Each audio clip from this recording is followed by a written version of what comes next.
Di antara kamu mahasiswa siapa yang sedang mau ujian skripsi?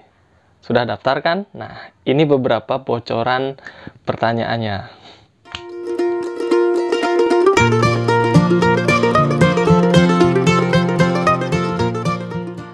Halo, welcome back di Alkaviana Channel. Kali ini mungkin hari yang cukup menegangkan untuk kamu, khususnya bagi kamu yang sedang mulai ujian skripsi. Oke, itu adalah Judgment Day. Mungkin dengan menonton video ini kamu tidak akan bingung lagi, karena saya punya beberapa contoh pertanyaan yang mungkin akan dikeluarkan oleh dosen, dan juga bagaimana cara menjawabnya. Oke, nah saya perjelas sedikit ketika kamu sidang skripsi, bagaimana suasana di ruangan tersebut. Kamu pasti tidak pernah membayangkannya karena belum mengalami. Oke, pada saat sidang skripsi, jadi akan ada pembimbing 1 dan pembimbing 2 kamu di sana. Dosen pembimbing kamu yang akan membela kamu ketika kamu mungkin mengalami permasalahan ketika ujian skripsi. Tapi jarang sih itu terjadi. Yang namanya pembimbing tetap saja bertanya di ujian tersebut. Yang kedua, ada penguji di sana. Mungkin untuk penguji ada 1 sampai 2, 3 penguji. Nah, itulah suasana ujian skripsi. Sama saja, tesis skripsi sama saja. Jadi di sana ada penguji, kamu hanya sendiri di sana. Oke, saya contohkan kalau saya ujian. Nah, ini tesis saya kebetulan. Kalau saya mau ujian, pembimbing 1, pembimbing 2. Oke, itu ada di ruangan, ada penguji. Nah, penguji waktu saya tesis ada 4 orang penguji, 4 dosen penguji di sana. Jadi saya berhadapan dengan 6 dosen di ruangan tersebut. That is Judgment Day. Pertanyaan yang paling sering muncul dalam ujian skripsi yang pertama, apa permasalahan penelitian kamu sehingga ini penting untuk diteliti? Tahu nggak jawabannya apa? Nah, jawabannya silahkan kamu cari tahu di latar belakang. Semuanya diuraikan di sana.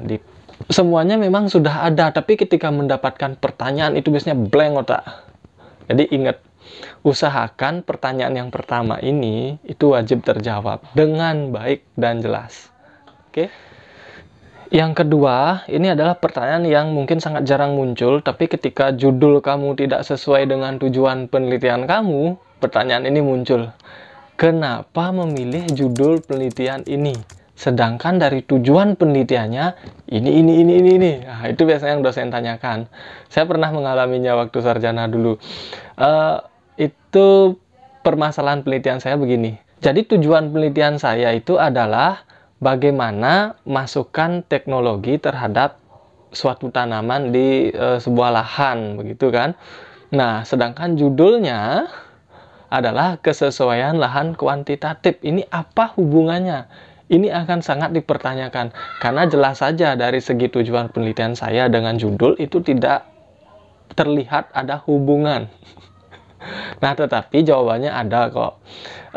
Jadi kesesuaian lahan kuantitatif itu adalah masukan teknologi yang diberikan oleh petani terhadap lahannya di suatu lingkungan.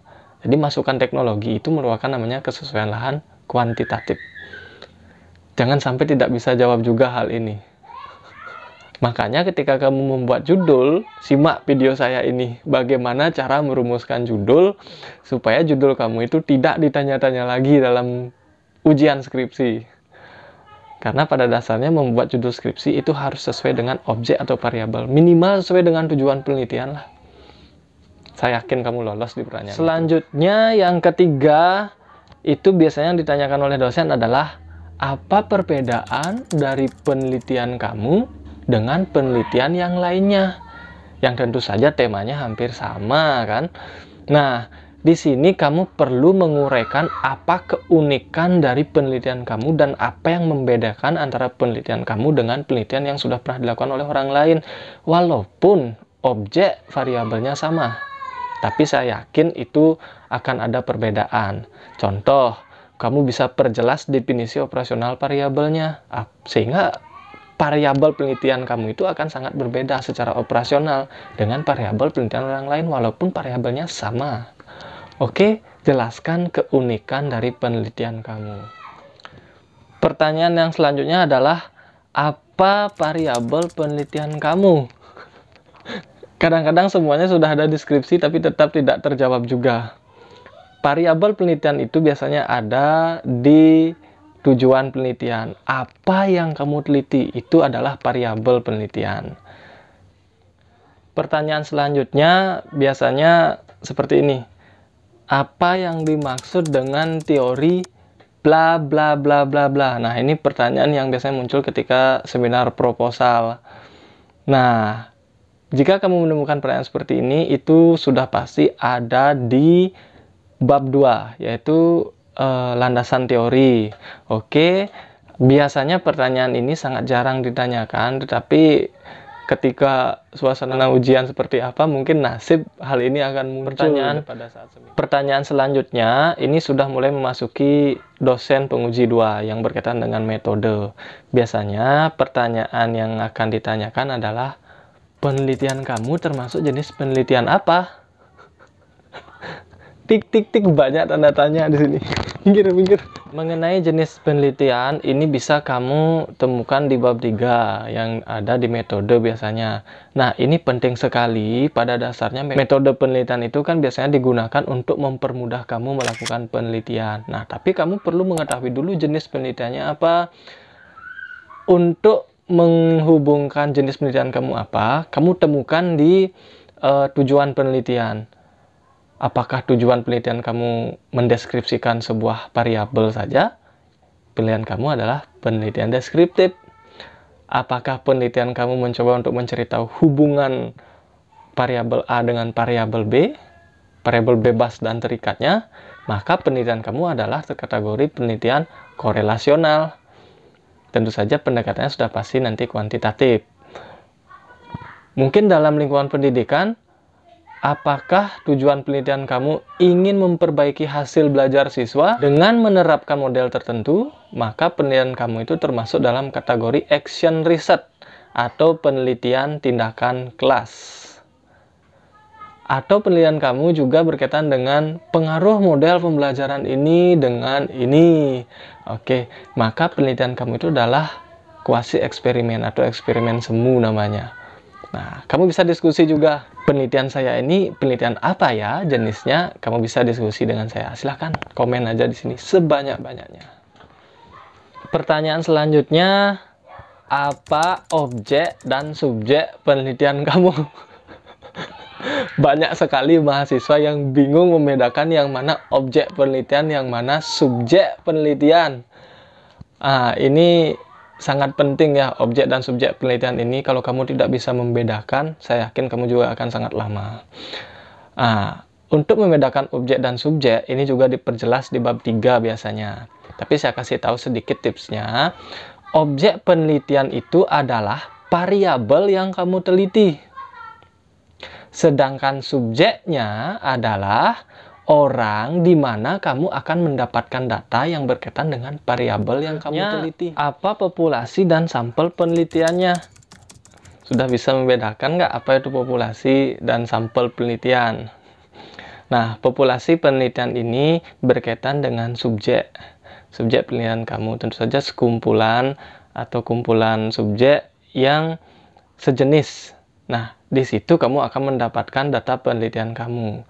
Jika populasi penelitian kamu itu jumlahnya sangat banyak, nah, kamu bisa menggunakan teknik sampling namanya. Kamu pilih beberapa dari populasi kamu untuk dilakukan penelitian.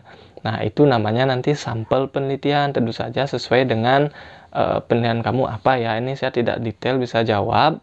Kamu silahkan komen di video saya ini, saya bisa ajak kamu diskusi untuk menentukan bagaimana cara menentukan sampel. Karena teknik sampling itu juga menggunakan rumus tertentu. Selanjutnya yang ditanyakan adalah di mana lokasi penelitiannya dan mengapa di sana. Jawabannya ini ada di bab 3, tetapi alasannya biasanya ada di bab 1 latar belakang. Lokasi penelitian yang kamu pilih itu biasanya berkaitan dengan permasalahan yang kamu uraikan di mana terjadinya permasalahan tersebut. Kan tidak mungkin permasalahan yang kamu teliti itu adanya di Kabupaten Klungkung, tetapi kamu penelitiannya di Kabupaten Tabanan. Ini bercanda ini mahasiswa. Selanjutnya, bagaimana cara Anda untuk mendapatkan data penelitian? Nah, ini akan masuk kepada teknik pengambilan data biasanya. Apakah teknik yang kamu gunakan itu adalah observasi? Maka instrumennya adalah apa ayo? Lembar observasi. Apakah teknik wawancara? Pertanyaan yang selanjutnya adalah bagaimana cara Anda menganalisa data? Nah, cara menganalisa data ini tentu saja berkaitan dengan tujuan penelitian. Nah, teknik menganalisis data ini sangat penting ya. Ketepatan teknik menganalisis data akan membuat hasil penelitian kamu itu semakin valid. Pada umumnya teknik analisa data itu ada yang teknik analisis deskriptif kuantitatif, ada yang kualitatif. Nah, tergantung nanti dengan tujuan penelitian kamu ya. Contoh kalau penelitian kamu korelasional, mencari hubungan, itu tentu saja kamu menggunakan analisis deskriptif kuantitatif dengan menggunakan analisis statistik. Apakah dasar maupun terapan ya. Ingat, tergantung dengan jenis variabel dan tujuan penelitian kamu. Itu ada di bagian analisa biasanya. Teknik analisis data ini itu akan kamu gunakan untuk membuat tabulasi data. Tabulasi data adalah proses setelah kamu mendapatkan data penelitian menjadi hasil penelitian. Selanjutnya, bagaimana hasil penelitiannya? Kalau hasil penelitian kamu nggak bisa jawab, ya kamu penelitian apa tidak? Pasti digituin oleh dosen ya. Oke, hasil penelitian ada di bab 4 biasanya, hasil dan pembahasan. Silahkan kamu uraikan dengan jelas di sana. Hasil dan pembahasan ini sesuaikan ya dengan tujuan penelitian kamu nanti pembuatannya. Tujuan 1, pembahasannya juga 1. Tujuan 2, pembahasannya juga 2. Tujuannya berkorelasional, pembahasan juga korelasional hasilnya. Dan lain sebagainya. Oke, itu ada di bawah. Pertanyaan yang mungkin muncul yang terakhir adalah kenapa hasilnya bisa demikian? Ini jawabannya akan ada di luar teknis dari skripsi kamu ya. Kamu perlu juga menambahkan beberapa kemungkinan yang menyebabkan hasil penelitian kamu itu adanya demikian. Contoh, kalau secara teknis yang ada di skripsi kamu kan, anggaplah hubungan antara motivasi dengan hasil belajar siswa. Oke, itu hampir sebagian besar hipotesis akan menghasilkan itu berhubungan. Kenapa bisa berhubungan? Jawabannya sudah pasti jelas, karena motivasi. Jawabannya sudah ada di di hasil penelitiannya. Tetapi siapkan juga kemungkinan-kemungkinan lain, karena dosen bisa saja bertanya seperti ini. Selain motivasi, apa yang menyebabkan hasil belajar itu naik? Ada 2 pilihan cara menjawab ini. Kamu bisa katakan ada faktor lain, tetapi itu tidak saya teliti. Nah, hal ini akan bisa direkomendasikan untuk melakukan penelitian selanjutnya. Jangan-jangan bukan hanya motivasi yang mampu meningkatkan hasil belajar. Apakah fasilitas mungkin?